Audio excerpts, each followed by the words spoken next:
If you could have a drink with anyone in the theater world, who would it be? I'm Anthony Caporale, and I'm running through my list.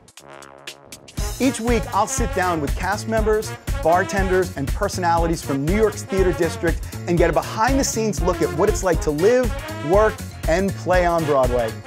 Come have a drink with us on Broadway Bartender. Welcome to Broadway Bartender. My name is Anthony Caporale. We are here at New World Stages in the heart of Manhattan's theater district, home to my show, The Imbible, a spirited history of drinking. And as always, I'm going to start the episode off with a drink that is related to our guests this week. And hopefully by the end of the drink, you'll be able to guess which show we're talking to. This drink is a nuts and berries. It's one of my favorites. It's just a fun drink. We're going to start with 1 ounce of Chambord, which is black raspberry liqueur. And then I'm going to add to that 1 ounce of Frangelico, which is hazelnut, and I will top it with the key ingredient this week, some half and half, which is milk mixed with cream. And if you haven't figured it out already, our guests this week are from the uber smash hit musical Cats, and we have with us Jessica Hendy and Christine Cornish-Smith. Welcome to Broadway Bartender, ladies. Thank you so much for joining us. Thank you. Cheers. Cheers. Yeah. Okay. Okay. It's delicious. That's not bad, right? Yeah. Yeah, It's like just kind of I'm a gonna fun- drink a glass of milk. Yeah, I mean, it's I not wanna a see that. whiskey on the rocks, but you know, it's one of my fun kind of go-to drinks. Not a lot of alcohol, Good. just kind of like dessert in a glass. So thank you so much. I'm sure you've never heard this before, but I am the biggest Cats fan in the world. I literally grew up listening to the show. One of my favorite moments growing up when I must have been in high school or something like that. I was literally like, my mom used to make this amazing chocolate mousse pie. And it was my favorite thing in the world. And she happened to just make one, and I was sitting eating a chocolate mousse pie, and someone put on, it must have been my brother or something, put on Cats, because we're a musical theater family. And I was literally sitting there eating this pie, listening to the music from Cats, thinking to myself, and I'm like, I don't know, 17, I'm thinking, life can't get better than this. This is like the ultimate moment. I know it's kind of sad, but anyway, No, that's how like emotionally I am bonded to this show. So I want to hear everything there is to know about being in the show. So why don't we first of all start with your roles? Okay, I understudy, well actually I sing in the booth every night, which there are 6 of us that sing in the orchestra pit. Okay. And we boost the vocals on stage because it's such a rigorous dancing show. And it's actually a really rigorous score too. So I sing every night in the booth, and then when I'm not doing that, I understudy Grisabella. Wow. Yeah. Okay. Classic Broadway role. Yeah. The booth, that fast. So I don't even think people realize that there are singers in the booth, do they? Yeah, well, they call us the Cats. In the playbill, it's called the Cats Chorus. Okay. But we're really, like, we're each on a microphone, and everyone on stage sings too. It's not like no one's lip syncing. We're just boosting everything, and because a lot of times on stage they're working so hard. Well, for the one viewer who has not seen Cats in some way, shape, or form, I mean, it was one of the most intense dance shows. I think at the time it was probably the most intense dance show ever. Right? I mean, that was like, it was unbelievable the things that they were doing. So not surprising that they needed a little bit of a vocal boost. Yeah. Was that part of the original production? It was. There was. Awesome. So in the booth every night, and then understudying Grisabella. Yes. Even at a moment's notice, you just jump right on. Yeah. Has that happened? Not at a moment's notice. I mean, there have been people that have gotten pulled out of the booth mid-show to go get on makeup. That has not happened to me yet, but I'm looking forward to it. Wow. Now, this is not your first experience with the role, is it? No, I actually did the production at the Winter Garden right before it closed. That's where I saw it. I mean, I was, but no, that's amazing. Like that was, I mean, again, what a role. It's like, you know, that's everyone's go-to audition song, and like you own that. It was, like I mean, same kind of thing as you. My parents made me take piano when I was little because I was into theater, so they made me take piano, and Memory was the first song I ever learned how to play on the piano. Really? Yeah, and then I made my Broadway debut singing Memory. Wow. So, like, this show is, like, deep.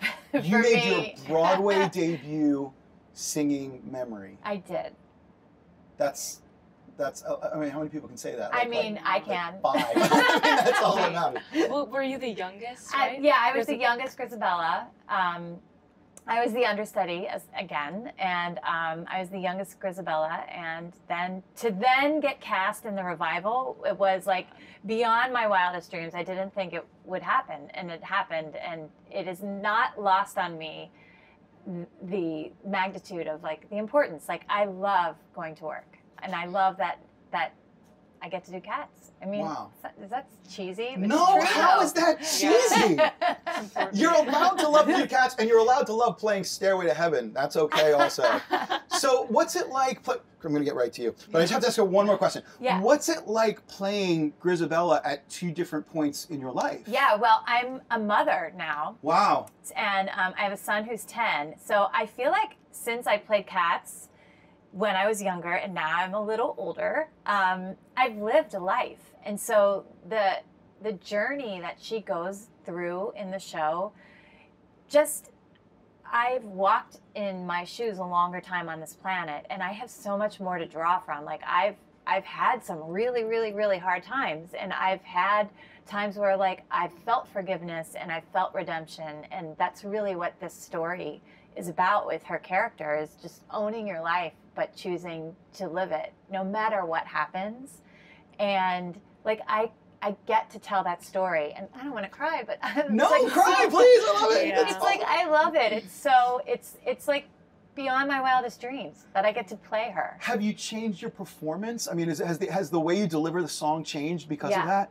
Really? Because when I was doing it before, I was making my Broadway debut and I was doing everything they told me to, but there was only so much I could draw from the well of my life. Right. But now I have so much more, and I can just invest so much more. And the people on stage with me, I get the relationships so much more because I have grown up and I have made mistakes, and I can, as the character, I can see myself in all the other characters on stage. You know, and that's really the point of that role, right? Yeah. She's the reflection of everyone else on stage and where they're headed. Yeah. Wow, that's okay. That's super cool. I love that. Okay, Christine, talk to me. What do you got going on? She's amazing. I just have to say, She's isn't she so good? I was blown Yes. away. I mean, Literally blown away. Yeah. Thank you. Yeah, so I play Bomb Ballerina. Yes, you play the hell out of Bomb Ballerina. Yeah, the sassy cat. And again, it's really, truly a dream role for me, too. I mean, there are little shows where you get to sing and dance at this caliber, you know, that you get to really dance and really sing. You know, it's an operatic score, and then I'm getting to belt out this. I mean, I love McCavity. I love that. It's always been my favorite song in the score, and so yeah, it's a dream come true for me too, and it's my debut. So Broadway debut. Yeah, which I mean, if I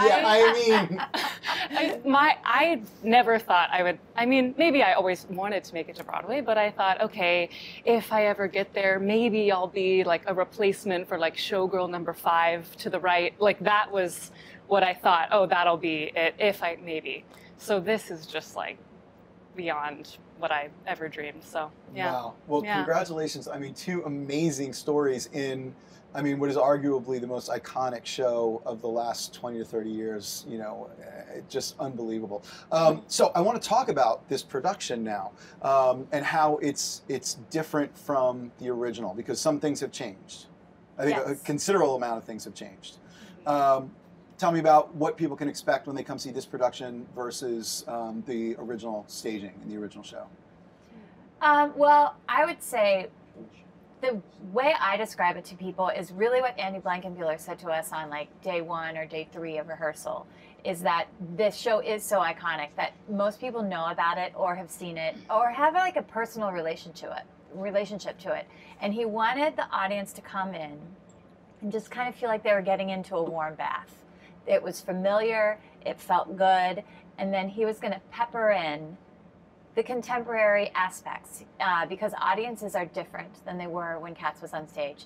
They're quicker, they can multitask in a way that they couldn't before, just because of the rise of technology and everything. And so like he wanted to make it, also he was very adamant about creating the relationships, because it's poetry, creating these relationships on stage between the cats that were tangible to the audience, that weren't like, well, I think this and I think this, and he wanted that, no, these two are friends, and these two people have a relationship, and you know, I think he just made it more clear and not as lofty, maybe. Not that it was lofty, but yeah, I think just kind of chiseled away a little bit more, because now audiences are so different, and I think a lot of things that were really avant-garde at the time, you know, coming through the audience, or is not so new to this audience anymore. So to sort of update, and even things like we're doing a lot of the same choreography, but we've shifted the positions, and we've, you know, we're doing 3 different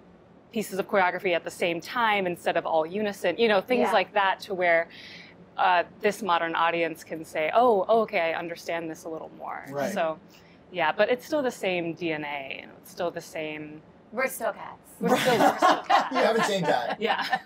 I always think doing a show that's had that large an impression on not just so many people, but actually the art itself, I figure that's got to be challenging, because I would think that people who are seeing Cats for the first time might look at some of the things in the show and think, oh, I've seen that a million times. That's derivative, when in fact it was you were the first show to do those things, and they've become staples of musical theater.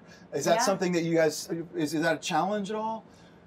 Or you just kind of let the show speak on its own merits? I mean, I think there's a huge responsibility for us as cast members to respect the legacy of what Cats is, and to do it with the honor that it really is an honor to be a part of this show. So to like do it the honor of like doing it really, really well every night. And it can very easily, you know, as we know, a lot of people made fun of Cats for years, or, you know, it can be a parody, but our director, Trevor Nunn, and Andy both, it's about like truly believing and just diving in 100%. And that's what I think makes this production and most Cats productions so special, is that, I mean, you are witnessing people who are so entrenched in this work and are really bringing it to the forefront. And that's, I think, what affects people, is seeing people that are so committed on stage. And yeah. So you mentioned extremely challenging physical show, and extremely challenging vocally. Yeah. So singer first or dancer first? You can't tell. Singer. Singer first? Yes. Yes. Okay. Singer first or dancer first? She is equal. I started off as a dancer. Yeah. Okay. So dancer first, but I like to try to do both. She can sing. You've heard her sing Macavity, but her soprano is ridiculous. It's so good. You're welcome. Thanks. So tell me about how you got started. I mean, where I'm going to, like, what drew you to musical theater and performance? I mean, what were you? When I was little, like my first memories of wanting to do this was hearing Annie, and I wanted to be Annie. And I sang Tomorrow probably like 5,000 times. As I was growing up, it probably molded my vocal cords, I guess. But I wanted to audition for Annie, and you know, I was a kid, and my parents were like, "No." Like I was in Catholic school. I wanted to go to the performing arts school, and my parents were like, "No, you're going to go to Catholic school." And it really was a great thing for me, because I really had to like seek out like dance class and doing shows at school. And once I was doing that, my parents were like, "Oh, okay." And so they've always been like my biggest support and my biggest fans. And then I went to college for musical theater, and then I moved here. We went to the same college. Where'd you go? CCM. Wow, you guys are everywhere. We just had another guest on from. We heard. Seriously, yeah, it's an amazing program you guys have. It is. Just an amazing program. Yeah. And so, were you able to work pretty quickly out of school? When I got here, I got my first big job. Was the national tour of Joseph and the Amazing Technicolor Dreamcoat. Okay, so Andrew and you were close. Yeah. Yeah, I had to dance for that audition too. Did you? Yes. I don't know what And the you nailed hell. it, Why do I have to keep dancing? So from national tour of Joseph, how long after that did you land the Cats gig? Let's see. I came back and I went on tour with Cats, and then I was doing someone's maternity leave for the tour, and I came back to New York, and they just called and said, "Will you come to Broadway?" And I was like, "What?" Yeah. Yeah. That's a good call. It's probably exactly like that too. Yeah. Like literally Broadway called me. That's Wow. amazing. Okay, so your story after graduation, what happened? Yeah, it's actually oddly similar now that I hear that. I mean, different in that I started off, I was a bunhead, like ballet, 24 hours a week, like obsessive. Really? Yeah, I wanted to be a ballet dancer. I would come up here and study at the School of American Ballet in the summers, and I remember my third summer up here at SAB, and I went to go see Sweeney Todd, the revival, and I was like, nope, doing musical theater. That's what I wanted to do. Yeah, like That's from amazing. seeing Sweeney Todd changed Yeah. you. like just seeing buckets of blood being poured into other buckets, and I was like, playing the perfect. cello on stage. You're a Yeah. dark side Well- person. But yeah, I mean, it was that, and then I kept dancing, and I actually got injured, and so I had to stop dancing for a while, and that's when I really got into singing and really, developed that side. And then I went to school in Cincinnati for musical theater, and then the first show that I booked after school was Oh a my national God. tour of Joseph. But it's funny Did because you not know that? I did know that, Made but that I connection. forgot until you started I talking. know. Then when you said that, I was like, but it was actually so Andy So tip for people who want to be on Broadway, audition for the national tour of Joseph. Apparently, that's the way that you go. Okay. Yeah, but anyway, so I was in New York, like non-equity blonde girl number 805, whatever. I have And- the exact same story.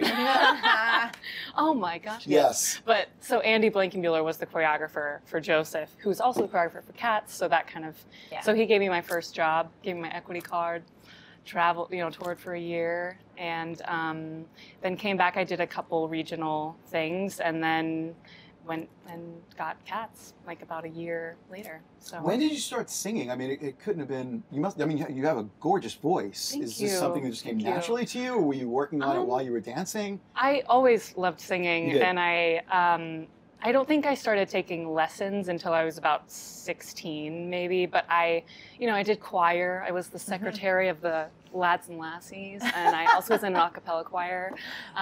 We sang at nursing homes all over DFW, Dallas. So I was a choir nerd a little bit too. So that, fostered my love of singing. But, So I have to ask you, at the level that you two are at, which is the top of the top, do you still study? Are you still studying, taking voice lessons, or is it something that are there tune-ups? Like, how does that work? Well, I don't take regular voice lessons. I have voice lessons that I have on my iPhone that I will then sing. But I literally sing every day before I get to the show, because if I don't, my voice will be tired from the show. And I am starting a monologue club at the show. Yes. Please tell me about the Keep it monologue. up. club. Well, I mean, it's kind of like, it started as a joke, but then I'm serious about it because, and I posted on our little Cats thing, we never really have to do monologues for auditions anymore, but they're really fun to do them. So I just want to, pick a day and like come and do a monologue and like just work that muscle as well, because we dance and we sing, but we're not really working the acting muscle unless we're on stage, and I just want to work it because I'm not in college anymore. Right. And it's fun. I absolutely agree with you. You know, want to when join? Well, I would love to join. Don't tease me, because I will join. Comedic, contemporary. When I started Broadway Theater Studio, which is our production company, we actually started as a way to just get actors in a room to do sides, just to do that exact thing, and take the scenes apart and look at it and dissect it, and for nobody, just because it's fun to do. So I think that's amazing. That's so cool that someone who's in Cats on Broadway is still interested in doing that. Yeah, That's it's fun. fantastic. Yeah. Yeah. I Right, so I'm don't gonna- take dance class. I probably should, but Oh, you don't need to take dance class. You've got it in your bones. oh my god. And are you still studying? Is it something that's ongoing for you? Yes. I study with a teacher in Midtown that I've gone to ever since I moved to the city. So it'll be like my 3rd year with him. So yeah, I try to get in every other week at least for like a formal voice lesson, and then I have my warm-ups before the show, and you know, it becomes easy to want to just do your show. And then, I mean, I don't know how you do it being a mom and you're always, you know, she's like so on top of it, but yeah, it's easy to want to just fall into just doing your show and not trying to progress in other ways. But I try to keep, you know, going to class and dance on a flat surface and, you know, keep up the training. So wow. Yeah. Okay, so any bartending history among you? Have either of you ever worked in a... Uh-oh. No, I just was doing a shoulder roll. Yeah. She's doing a warm-up. I was like, I'm ready. Yeah, I probably have cocktailed in every bar in the city. Have you really? Oh my God, yes. With a pro. Did you ever get behind the bar and actually make a drink? For myself. Oh, that totally counts. How about you? No. Never? I have no bartending experience. But today is the day. Yes. Oh, me. I don't know. Today is your day. We're gonna let her do it? Yeah. Okay. Are you sure you don't want to? But No. okay. All right. So we're gonna start you with the easiest of the drinks. Great. This is called a highball. Okay. And I'll tell you a little bit about the story of a highball. A highball is literally, it's what they call a 2-part drink. You know this, I'm sure. But it's a liquor and 1 mixer, and it's usually a soda. And it goes back to the days before we had clocks, when people would, when they were trying to catch a train, the way you would know when the train was going to leave, because you couldn't look at your clock, they would take a pole and they would run a ball up to the top of the pole. And when you had a high ball, it meant your train was going to leave. So you would run to the bar and say, I have a highball, and they would give you the quickest drink they could possibly. This is one of like a million stories, but this is the one that I like. Yeah, and I have a highball. And so they would literally do the quickest thing. It was just 2 things, just liquor and a mixer, boom, and they'd give it to you, and you'd run and you'd make your train.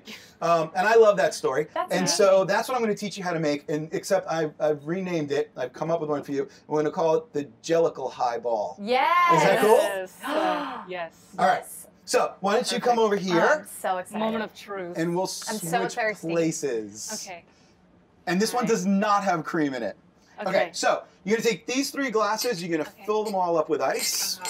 Oh God, I'm so nervous. And there should be an ice scoop right under there. And one of the important things when you're tending bar is to make sure that you fill the glass all the way up with ice. All the way up. Yeah.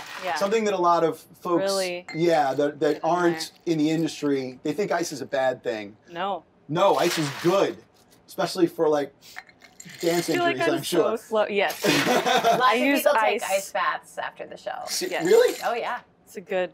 Isn't that crazy? Yeah, I don't know if I would do that. Okay, great. That's So, good yep, that's ice. it. So now there's only 2 things in here. There's going to be a liquor and a soda, and I'm going to use orange vodka, Mandarin vodka actually, which should be right down there in what we call the speed rail. You can pull that up. Is that this? Nope, that's Frangelico. It's the absolute. Oh, the other one. There you go. Right. 50-50 chance. And then we're not going to pour it yet. Then we have cream soda. Okay. So this is going to be a creamsicle highball. Yes. Now, because we're fancy, I want you to pour them at the same time. Yes. Oh God. Are you righty or lefty? Okay. Yeah. I'm a righty. Good. So you can hold the liquor Keep bottle this in your my right hand. Yeah. And I want you to pour them at the same time. And when the glass is full, you have the right amount of both. Okay. Oh my God, I'm so nervous. No, don't be. Okay. Broadway's Yes. Pour. See, that's perfect. And now you've made your highball train. And you go ahead. And the beautiful thing about this is you don't even have to mix it because you pour it at the same time, and the carbonation mixes the drink for you. Wow. Okay, so looks good though, right? Yes. Looks like a pro. Oh yeah. I'm so excited. Elbows up. Is that what they love say? It. Elbows up.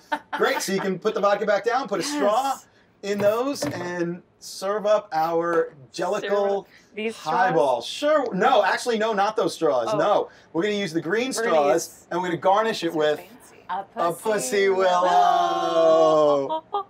So why don't you go ahead and throw a little pussy willow sprig right in there. Yeah, throw it right in there. It's all good for you. That's what yes, this is so pretty. Do you like that? Yes. Oh my gosh. Awesome. So this we should serve this drink at the Cats Theater at the Neil Simon. You absolutely should. Well done. Thank you for your guidance. Thank you, ladies, for joining us on Broadway Bartender. Website for the show?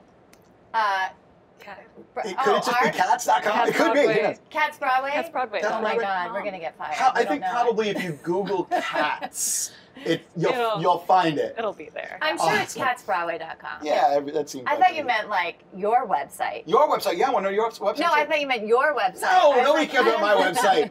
Do you have a website? Yeah, but do you want to tell people?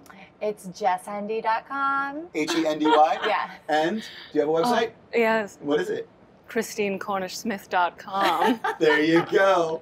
Ladies, thank you so much. I'm going to come and see the show again because I have to because I love it. Let us know. Bring you backstage. Oh, seriously? Yeah. Okay, I'm really excited. We're like friends now. Awesome. We're going to try these drinks first of all. Tell me what you think of this. Okay. Okay, well done. Oh my God. It's creamsicle, right? That is really so good. Yeah. So now you know how to make the Jellicle highball. Yes. Folks, thank you so much for tuning into Broadway Bartender. Check us out, BroadwayBartender.com. Make sure you come back next week. Drink well, drink responsibly. Cheers. It really is delicious. Great job. Yeah. Thank you, ladies. Lovely. Bravo. That was really good. Do you like that? Yeah. Feel free to finish it. I think there may be some drinks over there. No, we gotta get a couple minutes. Yeah, we got Should I go behind the Yeah. all the way down? You can drink it all the way down.